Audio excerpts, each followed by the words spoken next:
ខ្ញុំវានោមអត់អស់មួយថ្ងៃខ្ញុំនោមពើ8ដងចុះទៅពីលើម៉ូតូឡើងតែឈឺនោមហូរមកមិនទាន់ទេមកយប់នោម4 5ដងគ្មានបានដេកទេអញ្ចឹងខ្ញុំទៅពេទ្យគេថាខ្ញុំគ្រោះតម្រងនោមហើយខ្ញុំទឹកនោមប្រៃប្រសិនបើលោកអ្នកសម្រានមិនបានរំខានដោយសារការនោម10ទៅ20ដងក្នុងមួយយប់សូមប្រើឱសថធម្មជាតិមកពីសហរដ្ឋអាមេរិក Reno បាទ Reno ជួយដោះស្រាយរាល់បញ្ហាតម្រងនោមចឹងពុកម៉ែបងប្អូនដែលមានបញ្ហាបាទតាក់ទងជាមួយនឹងតម្រងនោមដូចជានោមញឹកនោមសានោមក្រហាយបាទនោមមកមានពពុះនោមមកមានក្លិនបាទនោមសល់ចឹងទាំងអស់នេះគឺជាអាការៈដែលអាចវិវត្តទៅបញ្ហាធ្ងន់ធ្ងរចឹងពុកម៉ែបងប្អូនដើម្បីជៀសវាងការវិវត្តបាទតម្រងនោមទៅលក្ខណៈធ្ងន់ធ្ងរបាទលក្ខណៈធ្ងន់ធ្ងរបំផុតនោះគឺលាងឈាមតែម្ដងអញ្ចឹង Reno អាចជួយដោះស្រាយបានទាន់ពេលវេលានិងទាន់ចិត្តហើយល្អបំផុតដើម្បីឲ្យកាន់តែទុកចិត្តនិងជឿជាក់សូមទស្សនាវីដេអូសាក់សីដែលគាត់បានប្រើប្រាស់ហើយបានជាពិតទាំងអស់គ្នា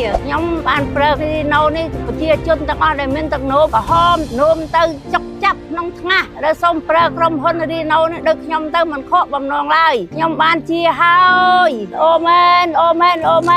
ខ្ញុំបានប្រើថ្នាំនៅនឹងខ្ញុំលេបទៅវាទឹកនោមនឹងគូបាត់វាបាត់ពពុះហើយឈឺនេះនឹងស្លាក់ដៃស្លាក់ជើងនឹងខ្ញុំបាត់ជាអស់ហើយមានអាការៈដូចជាឈឺពេលនោមម្ដងឈឺពេលកន្លែងថ្ងាសនោមមួយយប់4 10ដងហើយខ្លាចលាងឈាមដូរឈាមអីគ្មានលុយអីទៅដូរទេខ្ញុំសូមផ្ដាំផ្ញើដល់បងប្អូនទាំងអស់ដែលមានអាការៈដូចខ្ញុំនឹងសូមមកប្រើ Reno ឲ្យមកពីសហរដ្ឋអាមេរិកនឹងទៅគាត់ជាមិនខុសបំណងទេវារៀងដេកស្រួលហើយនោមត្រជាក់រួចស្រួលខ្លួនអាឆ្អឹងឆ្អែងនោះវាលែងឈឺក្បាលជង្គង់ក៏វាលែងឈឺសុវ័យចិត្តអូយគ្មានអីសុវ័យចិត្តដូចពេលបានជានឹងសុវ័យចិត្តខ្លាំង